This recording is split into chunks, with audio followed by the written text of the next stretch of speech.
Elivaldo, um dos anúncios mais esperados dos últimos dias foi feito ontem pelo governo federal. O trabalhador terá a chance de realizar saques do FGTS de contas ativas e inativas. E a partir de 2020, esse saque vai se tornar anual com o saque aniversário. Vamos entender um pouco melhor.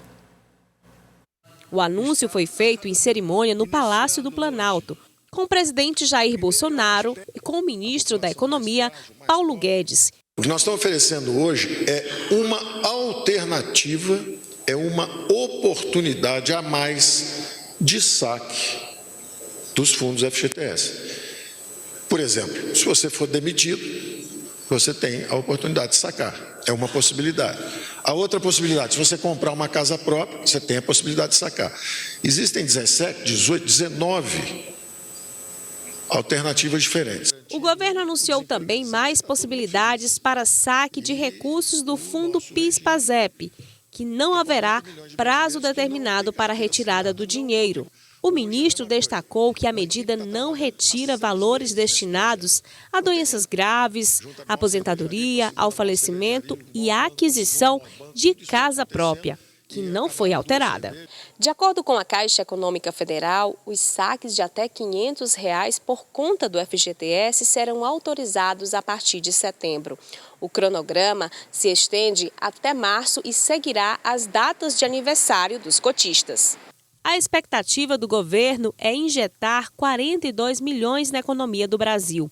Este economista avalia como será o impacto desta medida. Quando o governo sinaliza com a liberação de recursos que estão parados do FGTS, é uma tentativa de injetar mais renda na economia, mais óleo nessa engrenagem para poder fazê-la girar.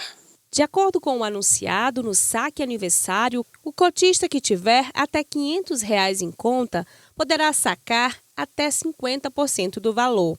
Quem tiver entre R$ 500 e R$1 até R$ 1.000 sacará 40%. Entre R$ 1.000 e R$1 até R$ 5.000, os saques serão de 30% e 20% para até R$ 10.000. Acima deste valor, até R$ 15.000, saques de 15% e saques de 10% para valores a partir de R$ 15.000 e R$1 até R$ 20.000. O especialista chama a atenção para a incerteza quanto à medida que deveria, segundo ele, vir junto com outras medidas em prol do equilíbrio econômico. Ela precisa estar conectada com outras medidas do governo, como, por exemplo, redução da taxa de juros Selic pelo Banco Central, um maior volume de recursos públicos, porque o desempenho econômico ele depende de algumas variáveis, tipo consumo das famílias, que está baixo pelo alto desemprego. E quem já ficou sabendo da medida até pensa em planos para gastar o dinheiro. Mas não esquece de ter cautela quanto ao uso. Vou aguardar mesmo para ter a posição final, para a gente não estar criando expectativa em cima de uma coisa que pode ser que não seja como a gente tinha planejado. Cada ano ter aquela garantia que pelo menos em um mês você vai ter um orçamento mais amplo, vai ter uma oportunidade de poder adquirir alguma coisa, comprar alguma coisa, pagar uma dívida, é super válido. Bom, Elivaldo, essas regras a gente pode ir detalhando mais, porque a partir de setembro os trabalhadores que tiverem interesse em fazer os saques, inclusive esses de R$ 500, já podem procurar as informações através da Caixa Econômica. Quem não é correntista da Caixa também precisa verificar uma forma de receber esse dinheiro. E no caso do saque aniversário, esse que vai ser pago a partir do ano que vem, a partir de maio do ano que vem, e aí de acordo com a data do aniversário, inclusive quem nasceu em janeiro, fevereiro, março e abril, já começa a receber a partir de maio. E pode já ir também se programando, só que se fizer a opção, é tudo opcional, ninguém é obrigado a fazer nada, é tudo opcional, mas se fizer a opção pelo saque aniversário e for demitido num período depois, ele tem que pagar uma espécie de pedágio, passar 2 anos sem ter direito ao saque dos recursos do FGTS.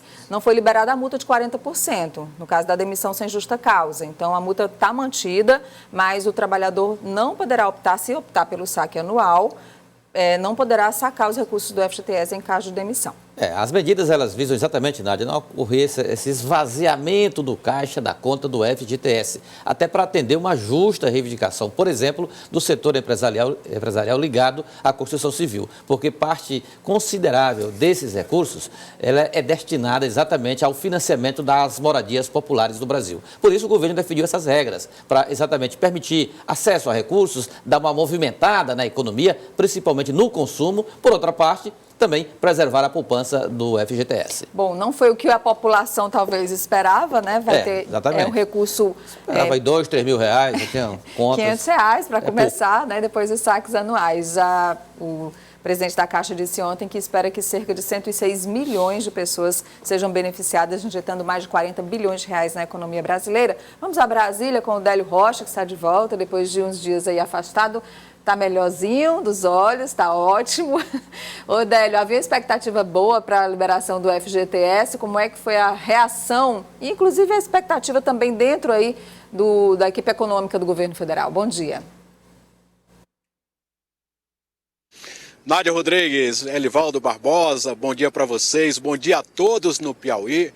Olha, Nádia, ontem essa liberação aí dos recursos do FGTS, do PIS/PASEP, ela foi oficializada numa solenidade que foi muito comemorada pelo governo. A solenidade aconteceu no Palácio do Planalto. O presidente da República, Jair Bolsonaro, disse que essa medida vai aquecer a economia brasileira, sobretudo o setor do comércio.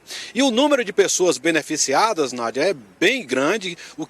O número de pessoas que pode ser beneficiado é bem grande. Aí alguns falam em 96 milhões de pessoas, outros em 106. O ministro Paulo Guedes preferiu dizer que é cerca de 100 milhões de pessoas, o que é muita gente. E essa medida vai beneficiar sobretudo aquelas pessoas que têm poucos recursos no fundo de garantia, já que 80% das contas tem no máximo R$500. E o governo, Nádia, pretende aí injetar então 42 bilhões de reais, isso somando 2019 e 2020, sendo que 30 bilhões de reais aí serão liberados apenas em 2019, 28 bilhões do FGTS e 2 bilhões do fundo do PIS/PASEP. E Nádia, você falou aí dessa questão do saque aniversário. O governo disse que essa possibilidade aí também vai ser muito benéfica para o trabalhador, mas foi importante essa lembrança que você fez, porque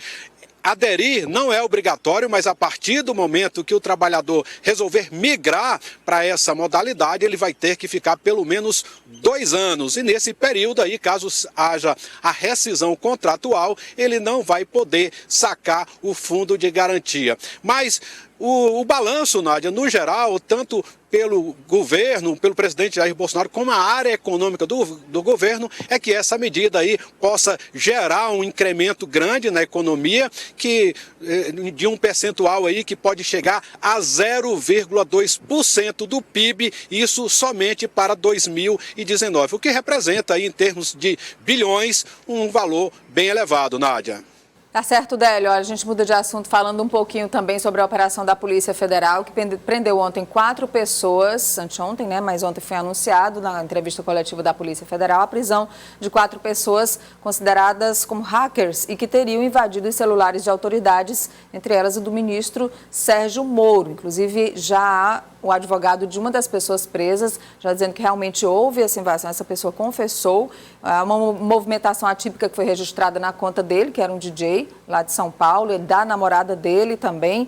A Polícia Federal ontem também divulgou, Délio, que há uma espécie de relação entre essas pessoas que foram presas e também o editor-chefe do Intercept Brasil, o Glenn Greenwald. Então, a partir de agora, como é que esse caso é tratado pelo Ministério da Justiça, né? O Ministério da Justiça que chefia, na verdade, a Polícia Federal, e também pela Polícia Federal. Nádia, olha, o delegado João Vianney Filho, né, da Polícia Federal, durante uma coletiva ontem, ele disse que esse grupo de hackers invadiu cerca de 1.000 aparelhos de telefones, incluindo muitas autoridades. Entre elas, né, Nádia, estaria o ministro da Justiça, Sérgio Moro, e o ministro da Economia, Paulo Guedes. Mas as investigações vão continuar para saber a real dimensão dessas invasões. Ainda em relação a essa questão do portal The Intercept Brasil e a ligação desse portal com os hackers, isso está sendo investigado. Ontem o ministro Sérgio Moro da Justiça usou as redes sociais para parabenizar a Justiça Federal, a Polícia Federal e também o Ministério Público pela prisão desse grupo de hackers. E o ministro Sérgio Moro, Nádia, ele fez aí, sugere uma ligação entre os hackers e o portal The Intercept Brasil, embora o ministro não tenha citado nominalmente o nome do site. O ministro também disse que esse grupo era fonte de confiança daqueles que fizeram vazamentos de informações colhidas de forma ilegal. Isso em referência à série de reportagens feita pelo site The Intercept Brasil. O portal, Nádia, o The Intercept Brasil, também usou as redes sociais, emitiu uma nota para questionar essa declaração do ministro Sérgio Moro e dizer que é muito prematuro, já que o inquérito ainda não foi concluído, fazer essa ligação. Mas o fato é que essas prisões aí vão servir de munição, Nádia, agora para muitos debates também no campo político. Tanto para aqueles que criticam o ministro Sérgio Moro durante a atuação dele como juiz, como para aqueles que defendem o ministro e criticam essa série de reportagens do site The Intercept Brasil. Nádia. Ok, Délio, obrigada pelas informações ao vivo de Brasília. Até logo mais no Jornal do Piauí. E surgiu também a informação, que foi dita pelo advogado de um dos presos, Alivaldo, de que o Walter, que comandava o grupo, que foi preso também, teria dito para esse DJ de São Paulo que a intenção era vender essas informações hackeadas, colhidas, depois de invadir os celulares, para o Partido dos Trabalhadores. Isso já deu o que falar também. Já está na pauta do dia em relação à política. É o novo embate envolvendo Moro e PT, agora em torno dos hackers. A última de hoje, Alivaldo. Nádia, o vereador Luiz André, que é presidente estadual do PSL aqui no Piauí, informa que o dia 17 de agosto, que é o mesmo... um dia semelhante aí ao número do PSL, o dia 17 de agosto será o Dia Nacional de Filiações ao PSL. Em todas as capitais ocorrerão atos para atração, adesão de lideranças para o partido já dar uma encorpada nas suas fileiras visando as eleições municipais do próximo ano. Aqui em Teresina, segundo Luiz André, o partido vai passar uma esponja no incidente que aconteceu no dia da posse do Diretório Municipal, da Comissão Executiva Municipal, com a desfiliação do ex-vereador Eliseu Aguiar. E vai dar a volta por cima, traindo lideranças já para a chapa proporcional da sigla para a Câmara Municipal de Teresina e já pensando também na eleição majoritária. Segundo Luiz André, será um ato que marcará uma virada de página na história do PSL no Piauí, especialmente na capital, Teresina. Obrigada, Alivaldo. Até amanhã aqui no Notícia da Manhã. Nádia. Ótimo dia para você.